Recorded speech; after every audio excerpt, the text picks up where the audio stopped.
nolwekyo lwaliro mutunule eyo mulabe ku mwezi ogwo bwe mugulaba mututegeeze Paalwa wa Afrika tugitegeeze etulangire kati mumbeere faanana bwetyo bwe mba mutunde ne mutagulaba kale era muteeka amatu ku Paalu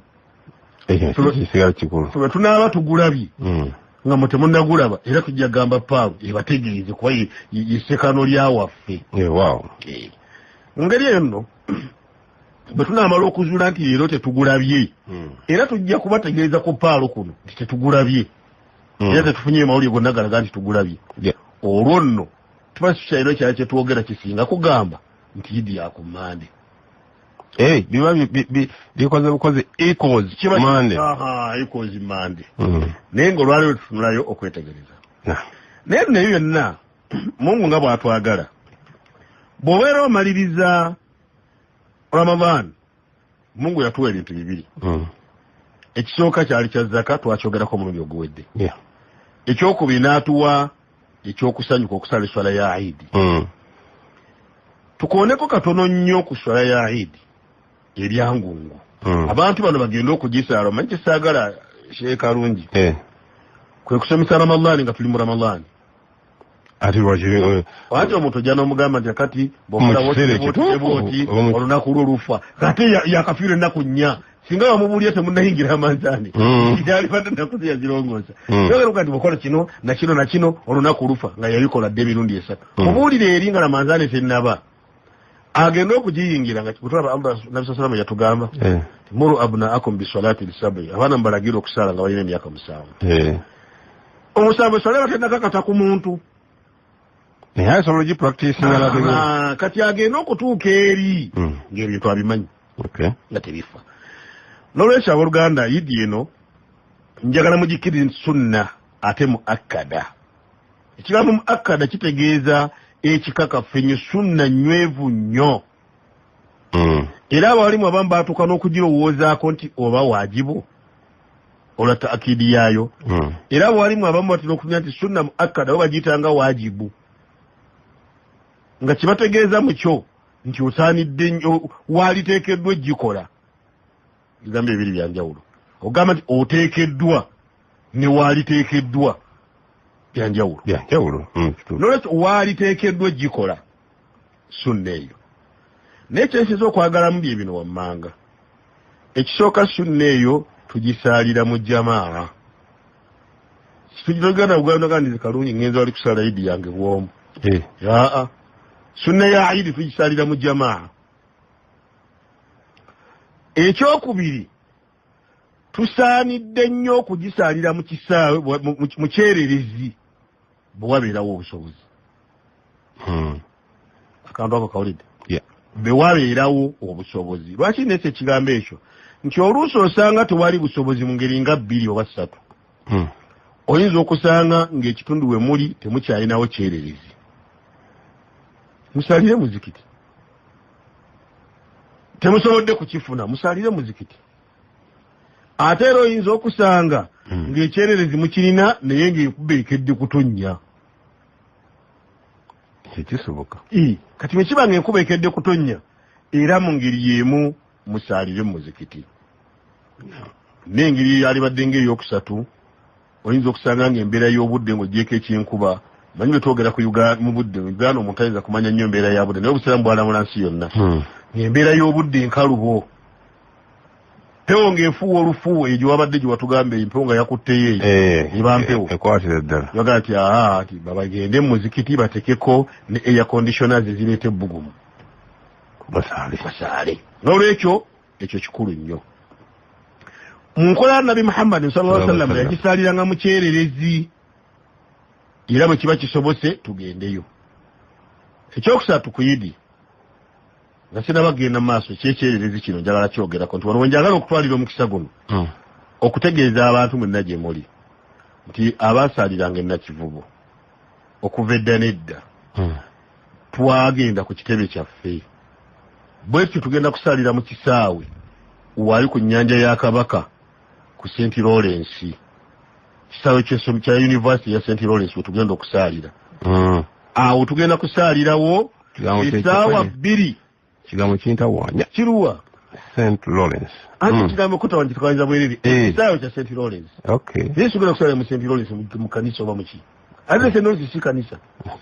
Inga wala bali na kibogo nayogera ko luli. Alina genge ne mutegera mu ebirala. Luli kwa malango kusala tuganda seka mwangu yemanga balokole bagenda kusaba. Ade muvudde wadde wadde. Oba oluusi ti abalokole bagenda kusookawo. Nona ava wagenda akawungezi bajja ko bava enchamwe mujje musaali. Ejje musaala. Ejje musaala. Kali yonna bisigala ki kimulole kya St. Lawrence wetugenda okusaalira awo ko opposite n'ennyanja ya Kabaka mbakubiriza essaawa 2 n'ekitundu tujja kubeera nga tusaala insha Allah mujje mu bungi tusaale era temwerabira kuwaza kayamu nga tuzeeyo ku Idi gye twogerako tukubirizibwa mu busiraamu amateeka tulagira nti ffenna abasiraamu tusaana okukola ebintu bibiri ebikulu ekisooka okunyirira ennyo nga tugenda okusaala Idi ekyokubiri okubeera nga abantu mwenna mugenda abakyala abaami abavubuka n'abaana abato hatta n'omukyala ali mu mbeera ziri ez'obulamu naye agende awulirize zikiri amakulu awulirize kutuba nga esomebwa olw'obukulu bw'ensonga eyo kiri sunna okugenda njagadde biyitamuko bwekyo mpolampola kiri sunna okugenda ng'ogenda okusaala Idi ng'ogenda oleta takbiira mpolampola nti Allahu akbar Allahu akbar Allahu akbar la ilaha illa Allahu akbar Allahu akbar walillahi alhamdu era kiri sunna okubeera nti bw'oba oyina ekkubo lye wayiseemu mu kuddayo oyitira mu ddala ng'oddayo esswala ya Idi eyo mu byenjawulo byerina yo yeesooka okusaalibwa kutuba ebeera ya luvannyuma kya buvunaanyizibwa nnyo omuntu okuwuliriza kutuba wabula ate imaamu kino kikwata ku bayimaamu naawe lema kuwanvubya nnyo kalubiriza abantu mu kutuba eyo era kutuba eyo tuba tugyogerako ebeera ku mulamwa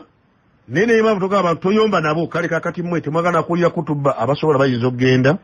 abasobola bayinza okubaawo naye ng'ekyobuvunaanyizibwa kugiwuliriza njagala kusembyayo kino nti ku lunaku lwa Idi tulina okusanyuka naye okusanyuka kuno kyekiri kye nagambye nti obwato bufa magoba olwaleero abantu batiisitiisi ebikujjuko babitumye n'okubikutuuma nti kuli kalamanzaani kuli kalamanzaani simanyi kuli kabino abalala ne bakisiga omuzigo oguwooma nti weebale kusiiba byonna ebyo ebikujjuko gyebiri si bwe tutyo bwe tusanyuka kubanga waliyo omusajja bamuyita shayitaani ennaku zino ali mu nnaku takola naku asatu ali mu komera basiba omuntu wo ewiiki emu n'akomonoga nti omusajja bamubonyaabonyeza nnyo emirimu talina gyakoze sitaani bamusibye omwezi naye ali bubi ate naye akimanyi buli mwaka alina okusibwa ekyakimanyi kaakati ateekateeka kubanga shaitaani bwe yali ng'ayogera yalangirira ewa Allah subhanahu wa ta'ala wala udillannahum wala umanniyannahum wala ughwiyannahum kuliko noneeza n'abayita noni tawkid njabbabuliza ddala njabbatawanyiza ddala kati ateeseteese emikolo egyo gyonna omwami ogwayita sitaani kati gwe bw'ogendayo jjukira nti ogenda kutambula madamu twali tusiibye naye kati okusiba kwawedde Idi alhamdulillah n'atambula mu ffenna ebyo weebiti ebyo tuyireera kusitula ebbaluwa ennene ennyo eriko ekigambo ekinene tattakuuni Mungu jiyagala la'allakum tattaqun kakati abagenda okubeera abakebera ebbaluwa ezo be bantu bali abali ebweru gundi akoze ng'ataasiiba bagikuba olwo ebitu by'ebbaluwa yo gw'ogisitudde wano ogamba wasiiba naye eri bagikebera nga kweri ddala yasiiba kuba ku lunaku lwa Idi osaze endongo n'odda ne mukati omaze okugisala ne mwana shayitaani atudde wali kumpi nga bayisaawo n'omwenge oluusi n'ogunywa kale oba togunywedde olwaimaani ennyingi ne bagukuyiira kale bayinza okukwanga tebagukuyiridde buyizi naye ebikonde ne bivuga mulwaniya ki tyonaatwala mukazi wange nti wamuwasaawa nali musindisa okulamanzaani aggweko kati ebyo byonna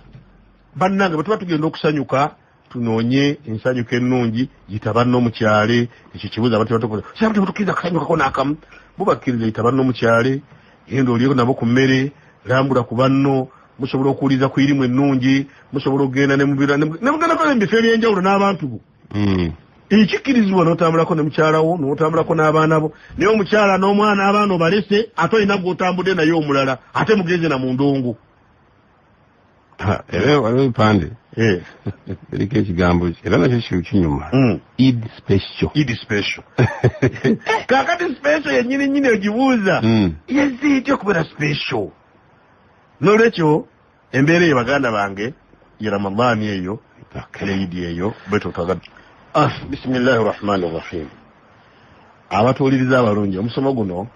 gwe twanjula mupya ng'omwanjizi bw'agambye omusomo guno baguyita takliidu balina oluganda ndowooza kyetwaliise mu luganda olwangungu ekigambo ekyali ekizungu ne kifuuka ekiganda nti okoppa. Takliidu kino kigambo kya Luwarabu ng'ekigambo ekyo kitegeeza okukola ebintu omuntu gw'oyagala oba omuntu gw'olabye byakola nga tofuddeeyo abijjawa. Tegereza bulungi? Okukola omuntu ogw'oyinza okwagala oba gw'oyinza okulowooza nti mulungi oba mutuufu ng'okola byakola naye nga tofuddeeyo wawa abijje gw'okola bukozi. Bwe tuba tusomyeko mu lulimi Oluwarabu ng'ogenze mu lisaanu al-Arab ya Ibn Manzur yagamba nti التقليد هو الاحتمال والالتزام بالأمر لغة kwekwekwata n'onywerera ku nsonga. Naye gwe ensonga eyo kati bwe tunagenda maaso tujja kuzuula kwekwekwata n'onywerera ku nsonga nga bw'oyinza okusanga nti omuntu akola ekintu kyonna n'ombuuza kino kinti ffe kino bwe tuba tukikola bwe tuba twasanga bakikola ffe tusobola kuva ku kintu gundi kiyali akola kisobola ekyo ye takliidu eyo. Takliidu eyingira mu mbeera zaffe eza bulijjo. Takliidu neyingira mu mbeera ez'eddiini neyingira ne mu mbeera ez'enzikiriza. Enzikiriza bade eddiini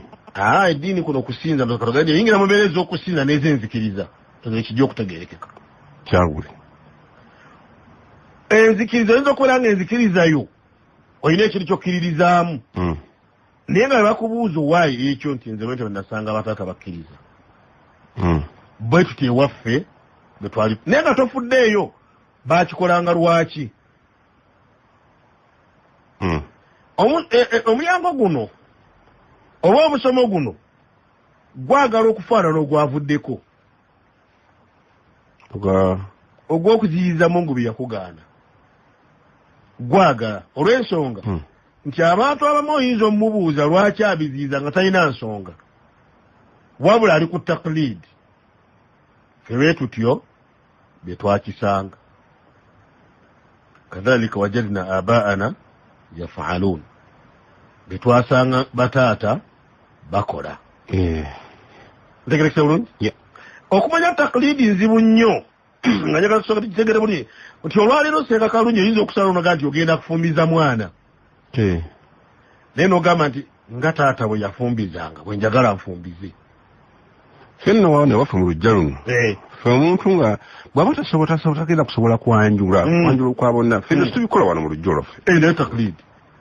olaba bugazi bwayo. Ffe mu lujja wano ewaffe omuntu wabeera nga anajja okuwasaawo asooka kuleeta mbuzi. Eyo nayo takliidi kubanga tekikama tukyakizimba buzimbi tujja kukitukako mu sharri. N'olwekyo takliidi kitegeeza okukola ekintu kyonna n'okinywererako naye nga gw'olina gw'ogoberera. Kinjawulirewo omusiraamu wa bulijjo agoberera Muhammad sallallahu alaihi wasallam era mugamba nti kala Rasulullah sallallahu alaihi wasallam yagamba ensonga eno awo tugenda okutuuka n'agoberera kati njagala ku shar'i tukyali mu lugha tujja kutuuka mu shar'i kubanga swali ky'okunywerera ndaba nga ate ekyo kya mu ddiini mu ndabi nyama kwe kunywerera ku nsonga yonna kituyita taqlid mu lugha kale kitegeeza nti karungi obeera nga ewammwe mwakigamba nti mmwe okuva e Kaliiti okujja e Kampala taata yatambuzanga bigere nammwe ne mugamba tulina kutambuza bigere nga taata bwe yatambuza ittibai sunnati muba muli ku taqlid bw'ogamba nti ffe ewaffe omuka akyalawo senga yasooka okumulira netasaakulabirako bulabi senga yasooka okumulira ne wajje ne waffe endege era nga kiwalemerako era ng'akyaliwo bamala kumulira yebeera taqlid tukwataganya bulungi n'olwekyo taqlid mu lulimi olwangu kuyitibwa okwesiba ku kintu okwesiba ku kintu ndi mu lugha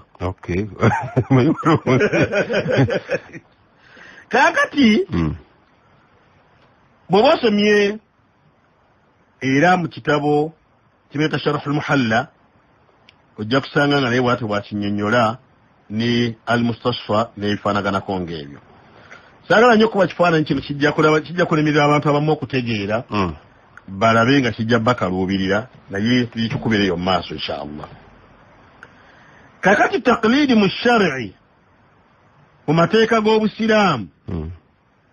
kitegeeza iltizaamu shay au iltizaamu amru yaf'aluhu akharan biduni an ta'rifa min ayna ya'khudhuhu kwe kwesiba ku kintu kyolaba omuntu akola nga tomanyi akijjawa wabula gwe bakubuuza ogamba nze gundi kasita akikola sikola ki tuzzeeyo ku kiri ekya lugha wali mu taqlidi lugha osobola okukola bingi naye kati tutandika okubuuza taata bw'aba yatambuzanga bigere nze Mustafa okujja e Kampala yakijjanga ku ki nga bakugamba mu biseera ebyo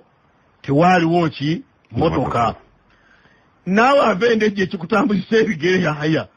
naawe mu biseera bino tewali motoka kati ogoberera embeera eri biduni an taarifa sabab tomanyi nsonga tomanyi wawe yakijja wabula gugambugambi tutambule tukwatagana bulungi ekyo nno kifaana kati mu ibaada kireesa obuzibu bungi kyobola nga tutendekero kigambo ekigamba mu shar'i nti kwegoberera ekintu ekyo omuntu kyolabye akola kyonna naye nga tofuddeeyo kumanya wawaakijja bw'okola bukozi ekyo bw'ojja okitunulira olwaleero kiri mu bantu baffe nti omuwalimu ajja n'akola ekintu nalabako omuntu omu nga bw'aba akutama ku maviivi asooka n'akutama nnyo ate n'avaayo n'abangama n'alyoka ateereza mpolampola omugongo n'abanga atya naye asooka kutama nnyo ng'akka wansi bwe naaba kubamu kuba musomako nabo nga bakikola ne mbabuuza abaayi nga ndaba musooka n'okutamanya ate n'olyoka oddamu n'oteereramu nanti sheeke waffe bw'akola ne mbabuuza mumanyi seeka wakijja ate kasa seeka akola ffe tuddamu sheeka yakikoze bwe nabuuza sheeke naga nti asiina nsonga yonna nti naye mbeera zange ng'omuntu mbeera ki mbeera ze ng'omuntu naye siina nsonga wekijja kati abantu bano abaamugoberera kalladuuhu amakulu agali mu kino gategeeza nti bw'obanga ogenda okukola ekintu nga tonnaba kukitegeera omulyango gw'okubuuza omuwalimu oyo akusomesa oba oyo gwe kikwatako gwetaagisa era ekyo kituleetedde ebizibu ffe abatabuliigi kaŋŋambe bw'etyo buzibu luddawo buli ekikolwa kyonna omuntu wekyakola abantu baagala bakikola atuuke n'okwagala omufaanana so nga kyali badde kyetaaga kukisoma kugamba taklidi enerwanyisa butasoma buli bebeerawo taklidi ya jaddi ate nabagenda ya jaddi njagala nsobola kutegeera nze asomye ku muwalimu wange nenkola nga muwalimu wange bwakola mba ate nsuseewa ekkomo kangende kanjogere mu mbeera efaanana okuba nti nkoze ekyo omuwalimu wange kyakoze kubanga tekiri mu mbeera ya bulijjo omuyizi ekiri mu mbeera ya bulijjo y'obulungi omuyizi okugoberera n'okukwata ebyo omusomesa we byakola tekiri mu mbeera ya bulijjo omuyizi okuyiga ku musomesa we n'oluvannyuma n'amubuuza nti kale ekyo ndabyokola naye ojjawa kubanga ne bwanaabuuza nti wa wojja ono yennyini tasobola kutegeera oli wajja n'aba ategeddewo ayinza obutategeerawo nga ono bw'asomawo nze tunaaba tutuse maaso ogenda kuyambibwa nnyo oba omuntu ajja kuyambibwa nnyo okumanya taklidi eno tuwejjo kya taklidul ama okugoberera nga kulinga kwa buzibe bw'amaaso naye mu bufunza okwanukula ku nsonga y'abantu bategeere nti omuwalimu gy'ogenza okusoma omulimu gwe kusomesa naye muntu asobola okukola eby'obuntu kati lwakola eby'obuntu n'obifuula eddiini kubanga taklidi eyingira mu ddiini eyingira mu mbeera ez'obuntu n'ebirala buli wetugisanga nga kiyingidde mu mbeera za buntu tukireka kyekiri kye nakuwereddeko ekifaananyi omusajja eyakutama naye nga mu kutama kwakutamanye bw'abadda n'atereeza bulungi omugongo gwe abaakikola bano nga batunulidde sheeke baali bagimanyi nga ddiini era nga ajja kujja gye bujja mu maaso eyo akulamule nti gwe bw'ona okutama bw'otyo omulundi ogumu n'otereera butereeza omugongo gwe ne gutereera nga tomaze kukkako wansi ate n'otereera ojja kubeera nga gwe swala yeefudde awo wava guluwu nti mu taklidi muno omuntu atandika okukoleramu guluwu fayahkumu ala al akharin n'alamula ne ku bantu abalala ng'abalamulako nti si batuufu yeye mutuufu ng'ajja ku ki ajja ku taklidi ajja ku kyakopye ku sekati nawe otandise okukomawo ajja ku ki talina bujulizi naye obujulizi bwe muwalimu kati mu nsonga eno muwalimu nga nti eswala tugisomye ogitusomesezza yonna nabbi sallallahu alaihi wasallam basahaba bamugamba nti ya rasulallah tulabye okoze kino na kino na kino ekirimu bibi nti abantu tebakozesa mpisa mu kubuuza abawalimu baabwe kati mukozesa yaja mwalimu obujulizi obujjawa ku nsonga eyo olwoba okutte bubi naye omwalimu mugambe nti seeka nti otusomesezza eswala emyaka 3 era alhamdulillah tugiyize naye emyaka esinayiga kalikamu ndaba bw'okutama ate oba okutama nnyo ate bw'okutambuluka n'otereeramu n'olyoka ovaayo ekintu ekyo kyannema okutega oba tewakitusomesa ate ndaba okikola nabbi sallallahu alaihi wasallam yasaaza basahaba bw'asaaza basahaba njagala kulaga mpisa basahaba baze bakozesa bw'abasaaza n'asaalako era akabbiri naye baabubakari baatya Bahumaru baatya musajja tunamugamba tutya ne wajja omusajja bata Dhuliyadaini n'afukamira mu maaso n'amuga nti ya rasulallah akusurati swala am nasita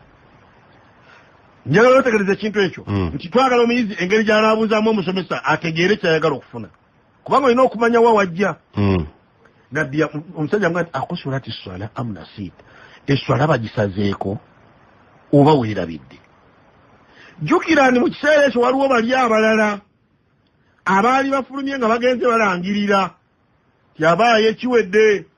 eswala bagisazeeko kati yala akabbiri bo bagenze bugenzi olaba abo baali badde bakola taklidi nga baali badde bafuba nnyo bo okubeera nga batandika okukalana kye batamanyi kinawe kivudde bo nga baali badde basala bbiri anti bajja kumubaka sadde ebbiri anti naye yeerabidde kubanga Dhuliyadaini yamugamba ya rasul akusurati swala esaliddwako nabbi yadambira wammanga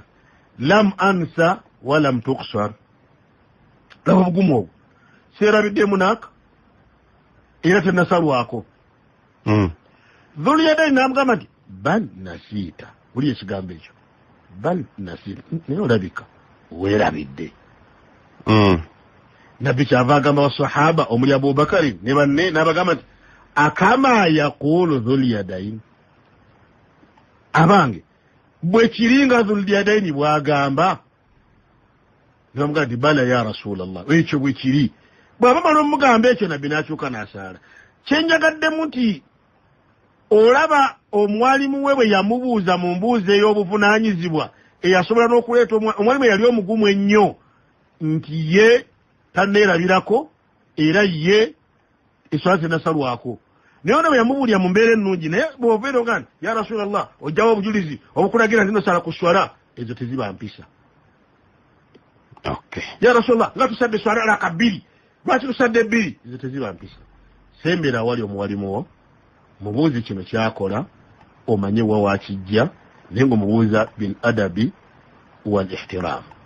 Mulimpisa n'okumuwa ekitiibwa. Akati atugenda mukumbulako eyewala. Taklidi.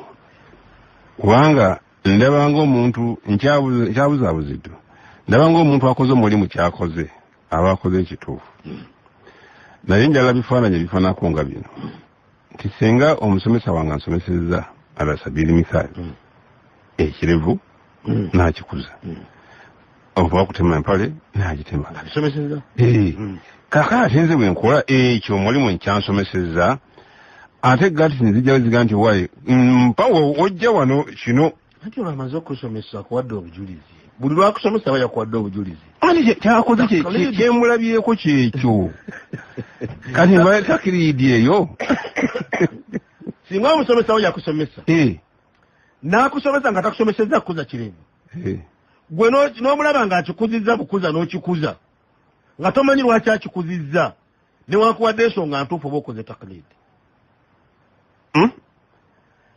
Singa omusomesa we yakusomesa. N'atakusomesa kukuza kirevu. Ye n'akikuza ku lulwe. Akusomeseza birala, akusomesa eswala, akusomesa zaka, ekirevu takinyegako. Ogenza okulaba nga ekirevu kinene. Naawe n'okuza ekikyo. Nga mukuza ekikyo oyagala kufaanana seekawo. Ntegereka bulungi? Oba okoze taklidi. So singa yakikusomesa nti kikuzibwa, nabbi yatugamba tukikuze, ne bwe tomubuuziza bujulizi, kitegeeza nti amaze okukola ki? Kyogamba nti waliwo abalimu basobola okukola nga byabwe ng'abantu nga si bya ddiini bingi. No, mutwagenda okukummulako nga nkubuuzizza. Abwalimu wabuuza ekibuuzo nti omwalimu asobola okukola ebibye ebyobuntu. Ne nkugamba nti nnyo. Abwalimu bantu. Mu kubeera nti tuli bantu, tusoma. Bwe tumala okusoma bino byonna, ate n'osigaza obuntu bwo. Kati osobola okukola ebyobuntu bingi, ate olusinza okuba nga si bya buntu. Naye nga olina wootatuuse mu kumanya. N'okozesa ndowooza. Kati nga kyetwagala okujjawo wano, nga Yahya olinayo watuuka mu kumanya. Nze wesaakola ki? Wesaatuuka. Nga wange nakozesa ndowooza. Ewawo nga waliwo ensonga y'obujulizi. Nga kyetunoonya mu kino, nti ewawo wabeera waliwo ensonga y'obujulizi, bwe nsanga obujulizi bwo, oba omuyizi wange wasanga obujulizi bwa Yahya, la yuqalliduni. Talemera ku nze. Nze nasoma ku Kibaate. Kibaate yagamba bw'ati. Yahya n'oga atya Kibaate wadde yagamba bw'atyo naye Allah agamba bw'ati. Kyobola olesa bakiyita rafu al-malam an a'immat al-a'lam. Kya Sheikh al-Islam Ibn Taymiyyah. Bwe yali ayogera ku nsonga eyo ya taklid, kyenkoze bisize nakyo. Bwe yayogera ku nsonga ya taklid, yalaga nti tetusobola kunenya bawalimu bano li asbabin adida ku nsonga eziwerako, era tetubakallada mawansi tujabbira batutuuseyo gye tunalagayo. Yagamba nti omwalimu ayinza okubeera nga hadithi teyamutuukako, n'akozesa ra'ayi gy'alina, ate omwalimu owookubiri n'abeera nga ye yafuna hadithi ku nsonga eyo, bw'ofunanga ng'olabye waliwo embeera eringa ey'okwawukana tolemera ku ono genda ku oli akuwadde obujulizi ove muki mu taqlidi oba ayinza okubeera ng'omwalimu oyo wasalahu hadithun walakinahu daifun fastamala bih nga hadithi yamutuukako fahamila bihi n'akola ne hadithi eyo nga nnafu naye mwalimu munne bwe yajja n'entuufu n'agitwala kyenjagala okutegeeza nti buli bwe tusanga nga waliwo ensonga mu busiraamu nga gye twali tukola bwe tufuna tusomesa nga agiraza obujulizi bwayo tetulemera ku eno gye batanatulaga bujulizi oba gye batanatulaga bujulizi bwayo era n'omwalimu oli taba na musango bw'abeera nga yakoma okumanya ntegerekese bulungi otegerekese naye ndabanga abaagala okututikka ffe emigugu egitali gyaffe mwe baani abamustamiin si buvunaanyizibwa bwaffe okumanya gwe byosomesezza obutuufu bwabwe abanga tuutadde mu ddala ery'okumanya nti asomesezza kituufu oba si kituufu tujja kumanya darajati almuqallidin amadaala g'abamuqallidiina oba akisaamu almuqallidiin emiteeko gyabwe woyogera awo ekituufu waliyo gw'oyinza oga nti yasaanya akallade ne wabeerayo atateekeddwa kallada awo wali obuzibu tujja bakubuulira bonna omuva ntya ku kyamuwalimu wange awo wasinga n'okuleeta obuzibu ate buli ludda wansina bulabawo oli wanga nti seeka wange yagambye nze nziramu ate gwasomako kati awo womugambira nti seeka yagambye nti naye oba oliawo zalla yaseeredde naye gwogamba talina minzaani epima ekyo tujja okukka wansi tulabe minzaani ye tujja kugifuna naye so tufune taarikhi taklid naam taklidi yabaawo etya yatandika etya bw'oba osomye mu kitabo kya shawkaani bakiyita alqawlu mufid fi adillati alijtihadi wattaqlid alqawlu almufidu fi adillati alijtihadi wattaqlid shawkaani akutegeeza n'agamba inna attaqlida ambisome busomye ebigambo bino inna attaqlida lam yahduth illa ba'da inqiradi خير القرون ثم الذين يلونهم ثم الذين يلونهم وإن حدوث التمذهب بمذاهب الأئمة الأربعة إنما كان بعد انقراض عصر الأئمة الأربعة إنهم كانوا على نمط من تقدمهم من تقدمهم من السلف من هجرة التقليد وعدم الاعتداد به وإن هذه المذاهب إنما أحدثها عوام المقلدة لأنفسهم من دون أن يأذن بها إمام من أئمة المجتهدين. كتبونه جنبهم. أقام إمام الشوكاني رحمة الله عليه رحمة واسعة. مجتمع تقام القول المفيد في أدلة الاجتهاد. في مازم التقليدين تيالي وورو بيري gitwogera ko taqlid shar'i teyali wolu bereberye nabbu yatwagambira ati khairun nasi qarni abantu abasinga obulungi biba abantu b'ekibiina kyange ebitaqlid yali teriiwo wabula yatandika okujjira mu kiseera Mungu we yatuweera abawalimu abo abajjanga nga banyonnyola ensonga ndi tutandika okituuma oba ne bagatuuma nti madhahibu oba mazhabu ntegerekesa bulungi aba madhahibu abantu be bakituuma abalimu si bakituuma ndi gano madhahabu gange kubanga bagambe baagalaga wansi tujja galaba naye wano omukalliduna ate kati kyaviira nti Yahya wabanga n'ekirowoozo kinjagala abantu basooke bamanye ti abawalimu bano tebayawukanangako tebawukanangako abawalimu abashafii babu hanifa bamaliki tebawukanangako tubanga tebatuulangako ku mmeeza emu ne boogera ku nsonga ne bavaayo nga bajawukanyeko. Imaamu Abu Hanifa musajja mukulu nnyo yasinga bane n'abamu bagenda okujja nga Abu Hanifa kumpi afudde kakati bayawukana ddi Abu Hanifa yayogera ebibye ebyo byamanyi n'abisawali bano bannaabala ne bajja ne basisinkana ebibye bye byamanyi ne bagamba nti Imam Abu Hanifa yasobya kubanga muki muntu wanayinza okubeera nga hadithi teyamutuukako kubanga muntu kakati bano ne baleeta kati oli omulala alonza ku Imam Abu Hanifa faqalladahu n'agamba nze ne munakola mutya nemera wani wa Abu Hanifa awo ye history waki wa taklidi okujja n'abalala ne bajja Thani amrun ba imamu abo boolaba bamu balina ebifo mwe bawangaalira ennyo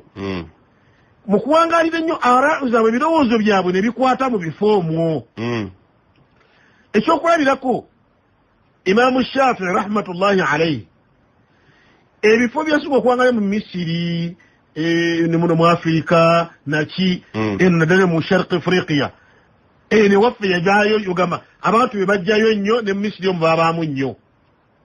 kati arazi yalina okusinziira ku ilmu gye yalina zakwata nnyo mu kitundu omwo kati ate Imamu Ahmad ibn Hanbal n'awangalyo mu bitundu by'omu Madina n'ebirala bifaanaganako ng'ebyo kakati abantu bakwata ara ezo wabula buli omu bw'osanga batera ne bagamba mu bitabo ebyo basoma nti ikhtalafa al-ulama abamanyi baayawukana naye tebatuulangako fakhtalafu ne batula ku meeza emu baawukane tekiriyo wabula buli omu yabyogera mu budde bwe kiringa kati kalungi olwaleero bw'obeera ekaaliiti banja kwogera nnyo wamu ekaaliiti singa bw'obeera ekaaliiti gwe ne bagamba nti mwogo w'ekaaliiti akaawa omulala n'agenda ebugeni bagamba nti w'obugeni etakaawa ekyo ne kifuuka kikwata nti w'ekaaliiti alina okukaawa paka Mungu amesaidia akawa. Kati tunaleta bwanaleta atakawa tunagamba tutya. Nolecho tuyinza okumanya ati ati mwogo w'ekaaliiti kyamuleetera okukawa. Emiti gye baasimba si mirungi. Tugende tuleete emiti emirala tusimbemu muwogo ono era tumusimbamu atereera. Ekyo tokalira dagamba nize siya mwogo avudde kaaliiti. Mwogo avudde simulya lwaki tomulya esiwe waffe akawa. Ndese kyakulabirako kyakumpi omuntu amanyi kati ne bali baimamu bwe baali buli omu mu kitundu mwe yali irimu gye yali alina n'okugituukako yali alina n'obusobozi obugituukako ebyamulemereranga kaana yekitahidu ra'yahu yanyiikiranga n'ageraageranya n'ateekawo ensonga kati omutawana we guli nti abwalimu abaasooka tebaalina bwangu bw'abano baluvannyuma Imamu Abu Hanifa mu kusooka yalina omulimu munene nnyo okusinga banne bano babanga baagala okunoonyereza baasinziranga mu bibye bwe baatandikiranga kibayita risaaki ekimanyi kati olwaliro omuntu kyakola risaaki entuufu nagga nti yanoonyereza abagenda ku kakompyuta nakola cut and paste nakatinga nepestinga nakatinga napestinga ebyabanne mwajja ne kati oyo ajja mu byabanne jjukira nti Abu Hanifa yali yekka Imamu Ahmad imamu omuto ku baasembayo baimamu abo yasobola okuŋŋaanya bingi yakuŋŋaanya bya Shafi'i nakuŋŋaanya bya Maliki kati wamala obikuŋŋaanya byonna n'abisomamu kati amasala gwe bagasoba nga nabyo kino kisaanidde kuba bwe kiti okusinziira ku bujulizi no bwaleese nono bwaleese nolwekyo mbadde nti nkuwa ensonga nti history wa taklid awo weyava naye baimamu tebagambangako nti munkallade mulemere ku kyange ani ekigamba awamu nnansi bano abantu aba bulijjo tukyogedde Shafi mukadde waffe akyogedde bulungi nnyo Shawkani n'akugamba nti wa inna hadhihi almadhahib innama ahdathaha awamu almuqallida abatandikawo embeera eyo yogamba nti ndi ku mazihibu ga gundi nze kijja kufaana kyammwe ndi ku mazihibu ga gundi kwennemedde awamu almuqallida abo abeetugga ku nsonga li anfusihim ule kino yagamba min duni an ya'dhana biha imamu min al-a'imma tewali yabakkiriza mba imaamu bonna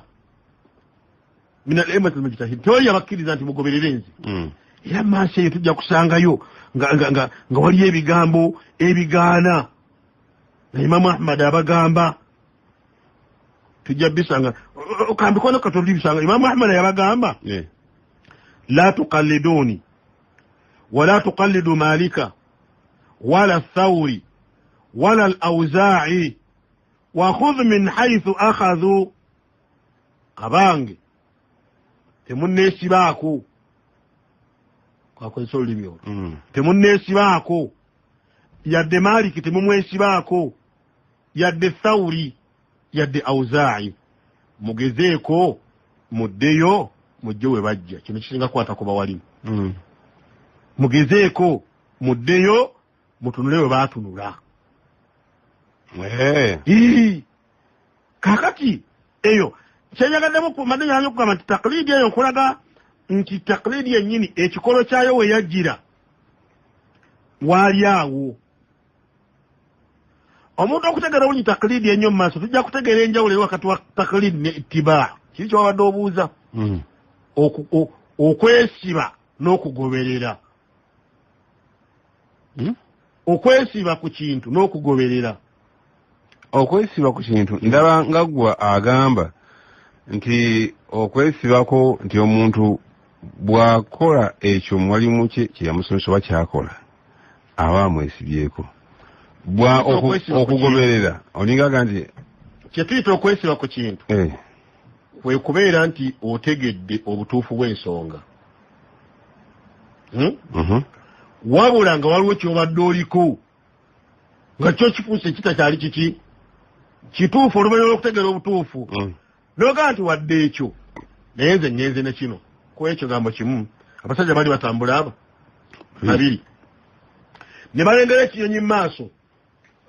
omu n'agamba munne nti eyo nno nti eyo namuŋŋoona onamugamba nti aa mbuzi nabagenda nga bakayana nnyo namuŋŋoona mbuzi namuŋŋoona mbuzi liba teriri busa ne kibuuka bwe kibuuka namugamba nti shaatun wa intarat eyo mbuzi wadde ng'ebuuse kwigamba stage eyo gyenkulengeza nti omuntu gwaga nti wadde ebyo namu byensomedde neera sijja kuleka kyenasanga gundi agamba poyejano kitegedde kati bulungi shaatun wa intarat eyo mbuzi wadde ng'ebuuse naye olabye embuzi ebuuka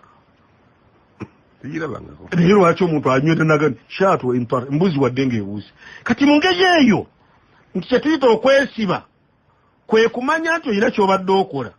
oba olina kyobadde omanyi naye ne bagaa nti kyobadde omanyi si kituufu ekituufu kye kino nkuwa ekifaananyi kyangu ekirala nti singa Yahya okimanyi nti ekkuba erigenda eringira wano ku paalo lye lino eriri wano era nga gwe lyewamanyiira n'osanga nga bataddewo akapande no way through tewakyali ki